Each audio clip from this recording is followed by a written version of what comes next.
All right. Here we go, back again on the other side of the coin. All right, welcome back to the other side of the coin, ladies and gentlemen. Welcome back to yet another live stream bringing you the latest Chelsea news.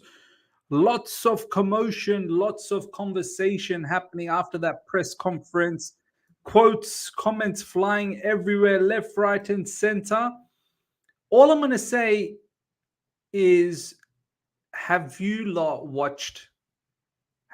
actually watched the press conference? I just need to know in the live chat, because now I understand why sometimes people get upset. Oh, people are just reacting off the base of what's been quoted by the news aggregators on social media. I actually watched the press conference from start till the end. I watched the entire thing. I actually watched it live exactly when it was on. It was on good time for me. So I actually took the opportunity to watch it live. And you know what? When the team is generally doing well, you want to be connected. You want to know what the manager is saying. You want to know what the latest news is and this, that, the other. When the team is not winning, you don't care about the press conference. You don't want to hear a single thing. You just want to stay away from everything. So I actually watched the press conference, and I don't really understand what the whole commotion is all about. I saw the press conference and I thought it was a very, very positive press conference. I thought Pochettino, this was probably one of his better ones. He generally doesn't talk like this. He generally talks a lot of nonsense, right? That's what I've been saying a lot recently and all throughout this season, that he actually talks a lot of nonsense.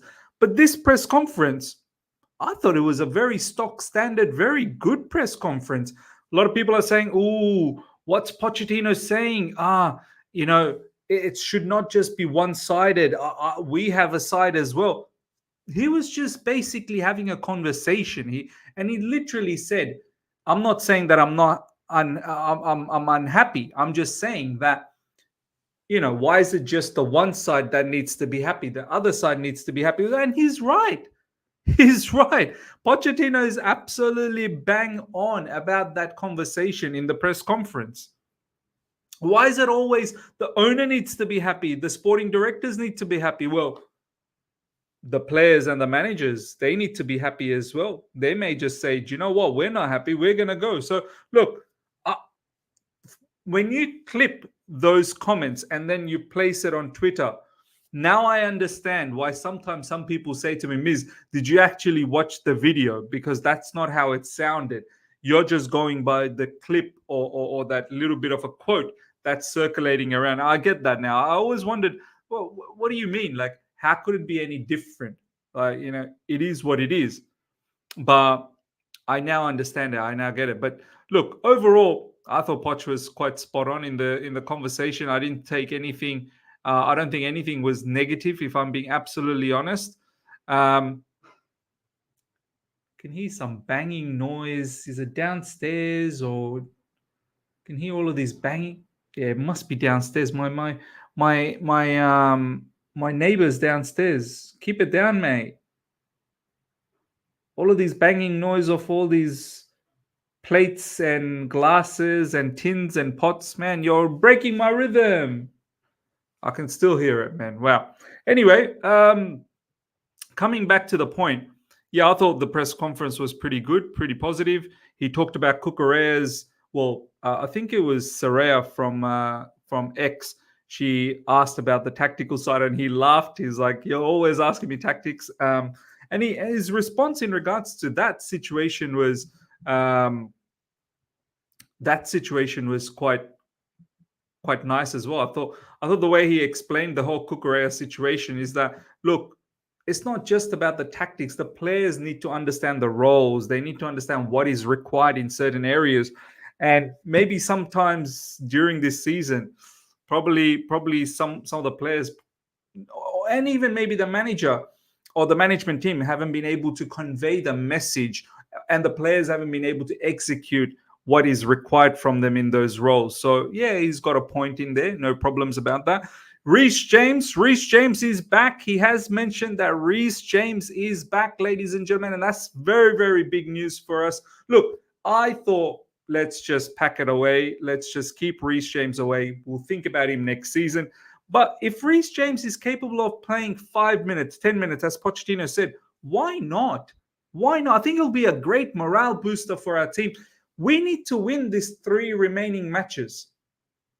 And any little advantage, anything that gives an uplift to the team, seeing the captain there in the bench with the squad, talking amongst everyone, coming off the bench, that lifts morale. That will lift morale. Now, I get it. If he comes off the bench and he gets injured again, it's going to be chaos. I know I'm going to be upset as well, right? But I think they've now taken enough time. They've fully assessed it. Reece James have been, not tweeting on Instagram saying that he's fully ready. Any little advantage that can give us the edge against our oppositions for the next 3 games to finish off the season, I'll take that. And we don't need to push Reece James to the maximum, even if he can give us 5-10 minutes each game, just so he's there. I think that is quite that will be quite exciting. Okay, Fairs means I think from now on I'm gonna watch whoever the manager is, so I don't take things out of context. Whoever the manager is, so I don't take things out of context. Okay, Fairs means from now on I'm gonna watch whoever the manager is. So okay. So you're saying you didn't watch the press conference. So yeah, look, take it how you want to take it. Have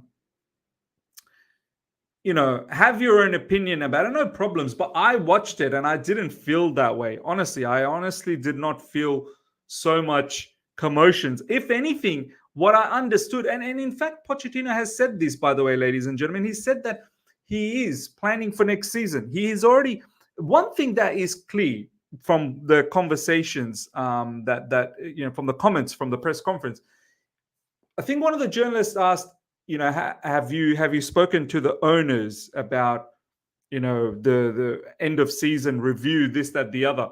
He said, I talked to the sporting directors. And I think that's how it should be. I don't think Poch needs to speak to the owners directly. Sporting directors should be in the middle of the manager and the owners. Obviously, the owners can come in at times and have a conversation, no problems. But I think that's how it's meant to be. Poch needs to talk to sporting directors. Sporting directors then talks to the owners and conveys the message and then comes back and talks to Pochettino as well. Sporting directors are the ones that are running the show, right? So he's mentioned that he's spoken to the sporting directors and he said that the plan for next season is already underway. The plan for next season is already underway. Big up to you, Valan. Miz updated the name appearing on the screens. Miz updated the name appearing on the screens. What names are you talking about, Valan, man? I'm a bit lost. Let me know which names you're talking about. Which other players are world class? I'm not sure what you guys are talking about that. Hashal, was Tuchel robbed off in the semi-final by giving an offside? It seemed an onside. I don't know where Thomas Tuchel conversation. Miz, hope you're well. Thank you, my brother. Hope you're doing well as well. Gusto probably will start at right back tomorrow. Cho and Ainal, we need proper right back. Yeah, look, it's going to be a big game against Nottingham Forest. And I think this will be a good challenge. This will give me and a lot of us a proper indication of where this team is at the moment and where the team is heading down the track. We're going to come across a particular team that's probably going to want it as much as us. I hope they don't want it more than us. They're probably going to want it as much as us. They're fighting in the relegation battle. We're going for a European position, and it's going to be 2 horns colliding.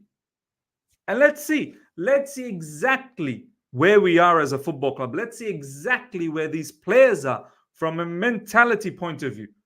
Have you got the mental aptitude? Have you got the mental capacity to come up against a team away from your home ground who are fighting for their life to still be in the Premier League?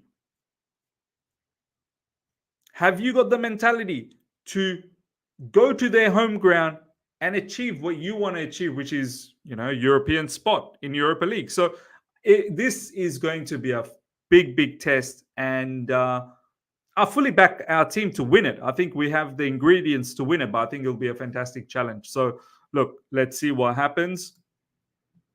Cuckoo in midfield makes back three formation with Chalobah, Silva, Benoit, with Gusto coming in at right back. Do you think it affects our formation? Look, it does, because if you play Malo Gusto naturally wants to bomb forward. You have to understand the balance of the team. Chalobah is not someone who looks to bomb forward all the time. Malo Gusto will. So there needs to be a tactical tweak here. Again, if you get Cucurella to invert, right, then you're left with two centre-backs of Chalobah and Thiago Silva, if that's the lineup. And then if you also have Malo Gusto moving from that position and going forward, all of a sudden there's a lot of space that needs to be covered by Thiago Silva and Benoit Badiashile. Unless Cucurella doesn't invert, unless Cucurella actually stays a solid back three. He stays as LCB. Benoit, well, then it like Thiago Silva gets dragged to RCB. Benoit Badiashile probably becomes center back. So look, it will have to be, we will have to figure out how you want to do that. You will really have to figure out how you want to do that. So it'll be interesting, unless Malo Gusto plays as a right CB, and he can equally come back and defend. I've got no issues if we want to continue with the same back three with Benoit Badiashile, Thiago Silva, and Chalobah. I've got no issues with that, and Malo Gusto can come off the bench. I think Chalobah is quite equipped to take care of, all the Forest threat on that side. So I've got no issues with that. Kuba, big up to you. I never want to see Chalobah Odesasi at right back ever again. Well, Chalobah is not really playing as a right back, though. Chalobah is really playing as an RCB. It's quite different to a right back. Right back wants to bomb up and down the channel. That's not what Chalobah is doing with Cucurella inverting. So I wouldn't call Chalobah playing as a right back. He's not a traditional right back. If we win all our games but don't make Europa League, will Poch still remain? Personally, if he doesn't make Europa League, I think you need to scrap everything and just go with a new direction, man. Like Poch is, unless they really think Poch is the right guy, he's only got one more year left. I will only entertain that one more year if he actually makes it to Europa League. And I don't, I don't want to come across sounding harsh that, he's won the last 3 games, cut him some slack. No, the entire season was there. The entire season was there to pick up more points. But I get the feeling, even though the narrative out there by the journalists is that, Matt Law obviously said it yesterday that, owners want Europa League. Conference League ain't gonna cut it. If we don't get Europa League, then Pochettino's in trouble. I don't think so, man. I think the owners and the sporting directors, they're gonna give Poch another chance either way. Me personally, if you don't make it to Europa, then I'd rather just start fresh with a brand new manager with the philosophy, a particular manager that's going to get a lot out of this team.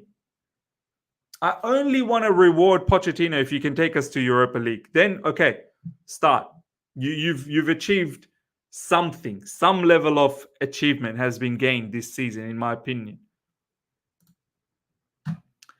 Mr. Fenny, in the not distant future, I want to see Reece James play the right back RCB position. No more signing no more seeing Reece James bomb forward and get injured for 6 months and 3 games. Yeah, look, I don't think he's cut out to be a right back. I really don't think he's cut out to be a right back anymore. I mean, it seems like his body breaks up. I think RCB would be great, and then he can also invert whichever way you want to invert. If you want to have a more explosive left side, and you want to invert with Reece James, yeah, that's something. And then Reece James can deliver crosses from deep as well. So I think Reece James playing as RCB, that would be sensational. That really would be sensational. President Jafar, Poch had whole season with full preseason. We shouldn't be scrambling to make Europe. No, absolutely right. Absolutely right. Haj, if we use 2 fullbacks, Gusto and Cuckoo, you either have to tuck one fullback in to make a back 3 in possession, or you invert both and use a 2-3-5. In preseason, Gusto played RCB in position with Ben held with. Yes, that can happen as well. 2-3-5. I fully get that. But I think with 2-3-5, Benoit Badiashile and Thiago Silva, you've got to be on your toes, because there could be opportunities in those half spaces where counterattacks can happen, in my opinion. And if you're not alert all the time, you could get done. In a 2-3-5 style of on the ball formation, I feel you need explosive defenders. You need explosive defenders, in my opinion. But yes, it is a formation, unless if those 2 that are tucking in, if those 2 fullbacks that are tucking in, if they can quickly revert back into their positions and consistently ensure that the centre backs are compact and not spread out too much. I feel if the centre backs are spread out too much, there could be issues. Unless you really try and protect through the middle, with the midfielders. But I don't know, man. I don't know. DLM Perplex, big up to you, my man. I'm hoping Chelsea sign a proper striker and a goalkeeper. Shift Nico to left wing. Palmer right wing with Nkunku at 10. Colwell, Chalobah, CB. Yep. Gusto, right wing back. Cuckoo left wing back, and Caicedo Gallagher central mid in a 4-2-4 attack diamond. Fair enough, my man. Royston, big up to you. Chelsea Empire, big up to you as well, my man. Miz, if we continue to play attacking fluid football and win all the games but finish 7 because Newcastle are ahead of us, then will you still sack Poch?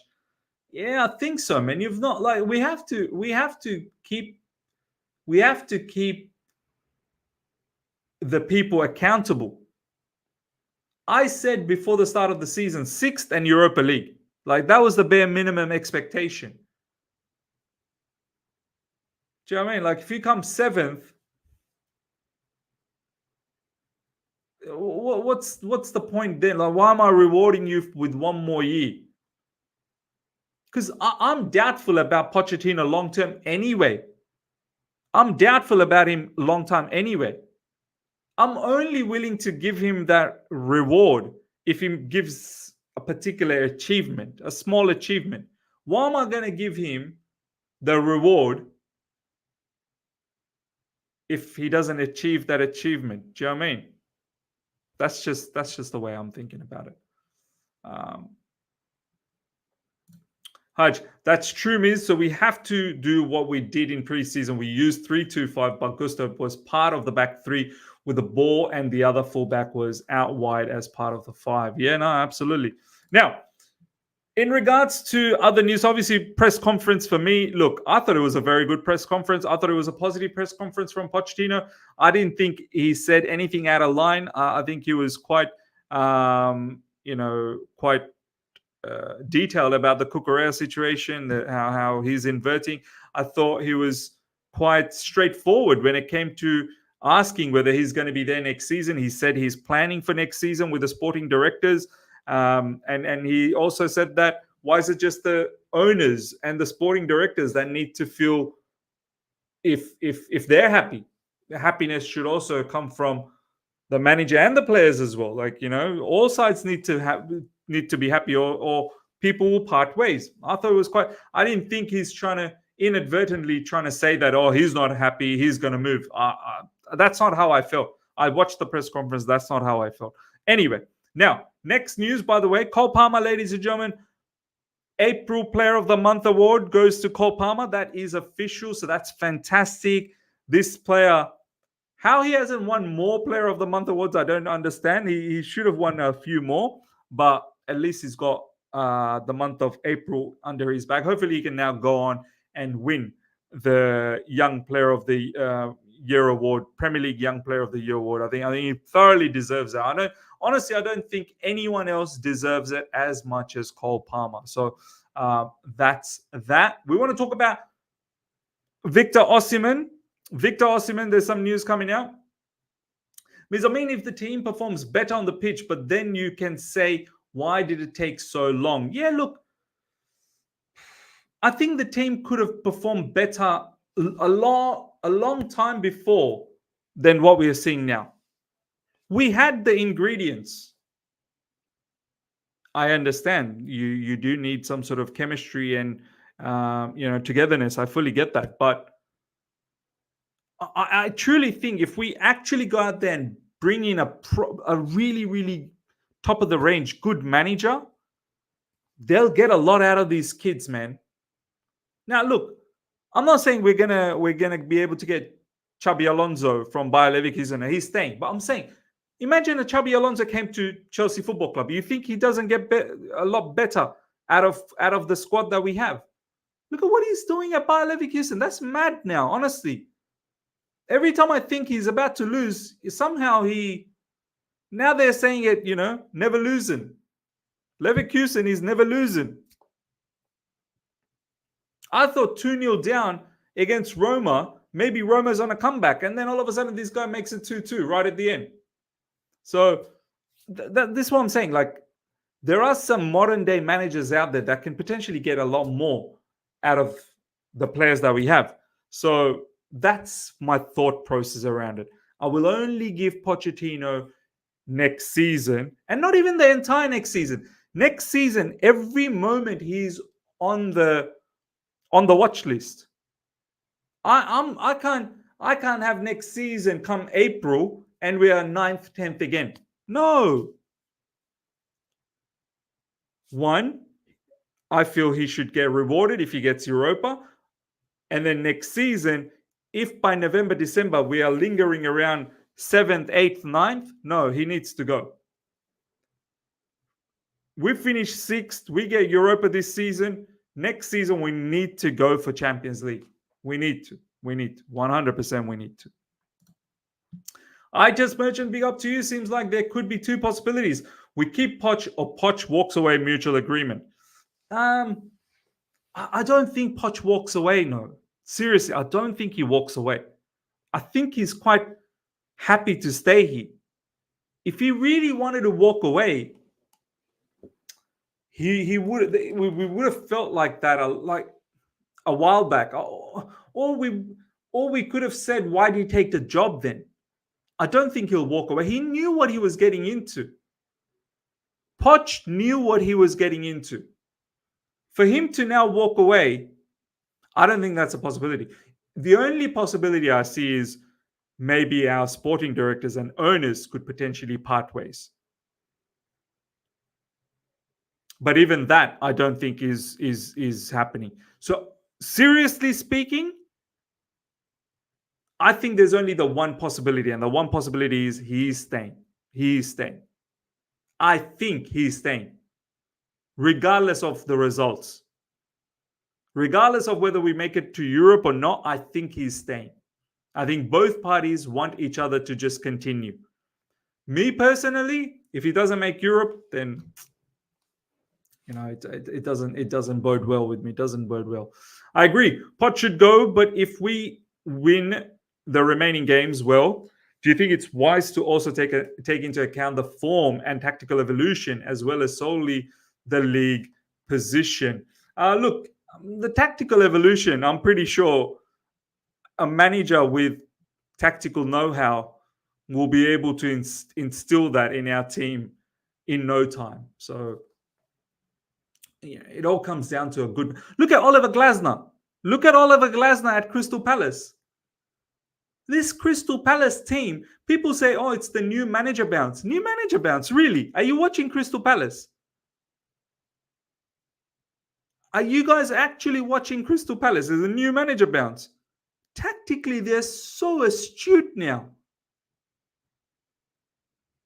So it all comes down to tactics, in my opinion. Of course, the attitude's got to be right. Of course, the work ethic's got to be right. But tactically is very, very important. London Blue Sparks. Yeah, I don't think Poch is going anywhere. I agreed with you, Miz. Now, fair enough. All right. So we'll talk about Victor Osimhen. Victor Osimhen, ladies and gentlemen, Fabrizio Romano put up a news saying that Chelsea owners don't really want to stump up a lot of money. They don't want to spend a lot of money. And this is what we've been saying all along. They don't want to spend a lot of money. They don't want to pay a lot of wages. And this whole Osimhen situation is going to be very difficult because Osimhen's release clause is somewhere around 105 to 110 million pounds. And then Osimhen is demanding bigger wages as well. So as much as some of us think, and I think this way as well, that Osimhen would be a good fit. He really would be a very good fit. Not just in the Premier League, but in Chelsea Football Club. He presses well. His work ethics off the ball is top-notch, something that Pochettino would appreciate a lot. And of course, he can bang in the goals. And in the Premier League, the physicality, the pace, he'll fit in. But I think we've all said all along that Pochettino, that Osimhen to Chelsea Football Club will be very difficult. I've said it plenty of times that the transfer fee is mad, the wages are mad, and are we actually going to do this? Even if Lukaku goes the other way, and I think Lukaku might be keen to staying in Italy, and Italy, obviously with Napoli, they'll be looking for a striker, and I'm pretty sure they'll be more than happy to take someone like Lukaku. Lukaku in Serie A still is quite relevant. So, but giving Lukaku doesn't really make it a massive discount for us. So, how are we going to get that price down? Maybe, and as it's been rumored, maybe a player, maybe Lukaku plus another young striker, perhaps Broja. I don't know. But even then, how much of that transfer price is going to get knocked down? Does Napoli want it that way? That's the other factor. Maybe they don't want it to be structured in that manner. And then there's the wages. So look, as much as I feel, Chelsea are really after the Osimhen situation, is it really going to happen? We'll see. I don't agree. He's technically inconsistent and has lapses of concentration in front of goal. Okay, well that's in regards to Osimhen. Look, Mr. Fenny, I can respect your opinion. I don't feel that way, but if that's how you feel, that's how you feel. We don't need to just get any striker that meets our price range. Just to get them though. Yeah, fair enough. If Lukaku moves, that opens up wages. Yeah, that's also true. But you have to understand, we're not paying for Lukaku's wages at the moment. Lukaku's taking a wage cut. Lukaku's taken a wage cut to be at Roma. So we're not paying any of his wages. I think Roma's paying 50% of his wages and 50% he's let go of. So his wages are off our books anyway. Is better prepared for Fofana or Sesko? Yeah, look. Wow. That would be underwhelming. That really would be underwhelming.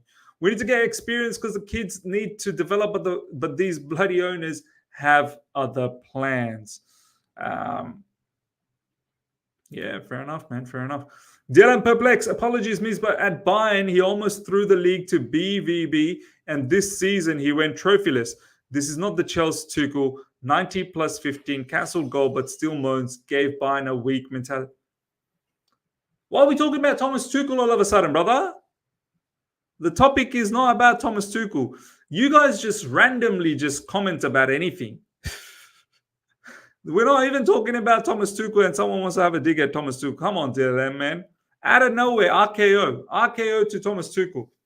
What about this Stuttgart striker? I know nothing of him, but there has been some rumors lately. Look, I've heard of his name, but I've not watched him. I think his name is Guresi, right? Guresi. Apparently, he's been banging in a lot of the goals, but look, yeah, I'm not really sure. This is one name that I would not be against. I think Victor Gyökeres is, I think he is the real deal now. I honestly think he's the real deal. Truly think he is the real deal. I would like Gyökeres. I think Gyökeres would, yeah, he would be excellent. But I think at the same time, his transfer fee is quite high, but then his wages are low. So do you do that business? I'm not sure. I would do it.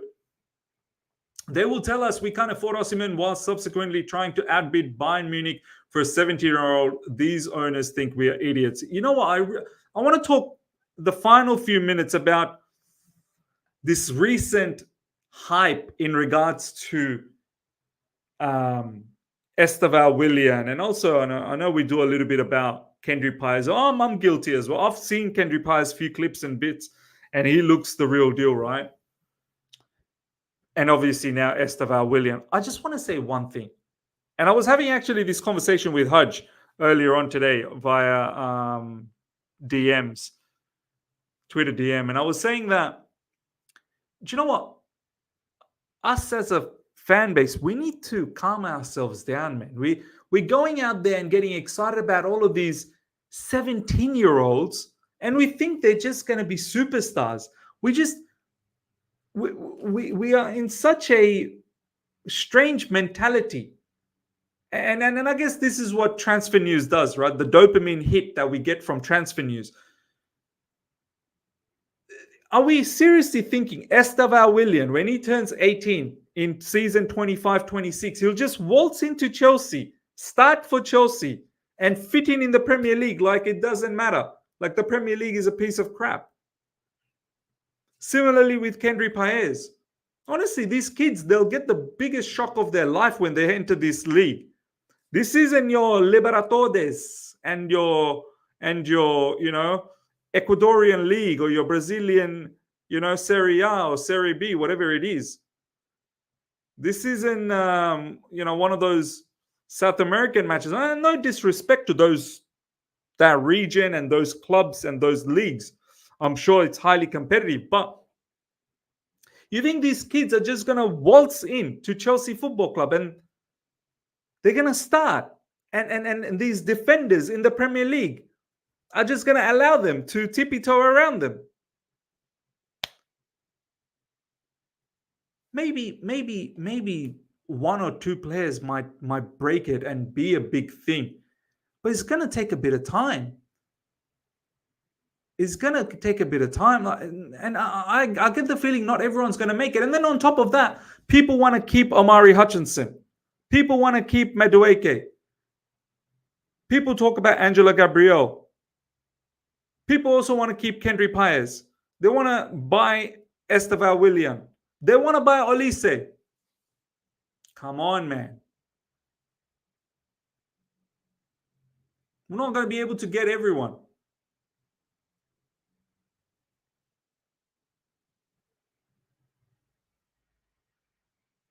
Do you know what I mean? We're not going to be able to just have every single one of these players. We need to concentrate what we want to do. I see recently people getting so excited about our last 2.5 games. Have we forgotten how the whole season has been? Don't forget how the season has been, man. The season hasn't been the greatest. Yes, we are perhaps able to rectify it right at the end. But us fans, we need to be a little bit more stronger mentally. Just 2.5 games and we've forgotten the entire season. We've forgotten the entire season. And this happens with transfer news as well. Stay patient. Stay patient. We're not even going to see Kendry Paez and Esteval Willian for another whole season, man. We're not even going to see them. And when they come to Chelsea Football Club, let's see. Let's see how they perform in the preseason. Let's see if they are good enough to play in the Premier League. Let's see if they get loaned out. There's a lot of ifs and buts, man. And these are kids. These players are kids. So that's all I want to say. All right, we're gonna wrap things up. Ms. Poch shouldn't be in charge of this squad next year. We need to bring in Hansi Flick or Nagelsmann. Nagelsmann is not going anywhere. He's staying with Germany. I think he'll prepare them for the World Cup. Hansi Flick is a shout, yeah, for sure. While fixing the hierarchy structure of the club, medical team, etc., the recruitment team must. Look, I'm at a position where I understand what everyone is saying. I get it. Like, my point of view is if Poch can get Europa, finish 6th, no problems. I'll reward you with next season, but you're under watch list. But I also understand if people say, nah, he needs to go totally. I also understand where people say, but what if he finishes 7th, but he wins everything? Look, everyone has a point. There's no right or wrong answer here. Everyone has a point. All right, we're going to wrap things up, ladies and gentlemen. Hope you guys have enjoyed this. Smash the like button. If you're here for the first time, subscribe. Hit the bell notification to stay in touch with all my content. A whole heap of madness coming up this weekend with lots of football coming our way. So we're going to be trying to do as many watch-alongs as possible. Later tonight, we'll wrap up the day's news. So do look out for that. Until next time, everyone. Take care. See ya. Smash the like button before you go.